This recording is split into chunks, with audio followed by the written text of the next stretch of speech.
বলিউডের বাদশা কিং খান সবসময় ব্যস্ত থাকে নিজের সিনেমার শুটিং, ক্রিকেট এই সমস্ত নিয়ে, কিন্তু সেই ব্যস্ততাকে এবার কিছুদিনের জন্য ছুটি দিতে হলো। সংবাদ মাধ্যমের খবর, আহমেদাবাদে তিনি আইপিএল এর ম্যাচ দেখতে গিয়েছিলেন। খেলা চলাকালীন প্রচন্ড গরমে তিনি হিট স্ট্রোকে আক্রান্ত হন। এরপর তাকে আহমেদাবাদে ক্যারি হসপিটালে ভর্তি করানো হয়। তবে এখন তিনি অনেক সুস্থ আছেন বলে জানা গেছে। বলিউডের বাদশা অসুস্থ হতেই ভক্তদের মধ্যে শুরু হয়ে গেছে শঙ্কা। তিনি দ্রুত সুস্থ হয়ে কাজে ফিরবেন, এমনটাই প্রার্থনা শাহরুখের ভক্তদের।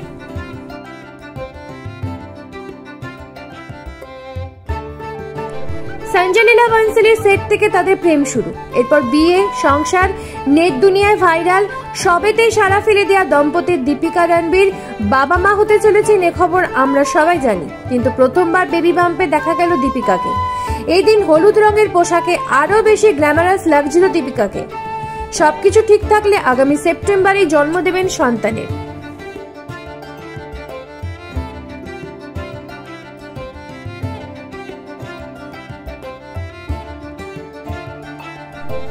দু 77তম কান ফেস্টিভ্যাল অনুষ্ঠিত হয়ে গেল ফ্রান্সের কান শহরে। প্রতিবারের মতন এবারও কান ফেস্টিভ্যালে দেখা গেল বলিউডের গ্ল্যামার কুইন ঐশ্বরিয়া রয়কে।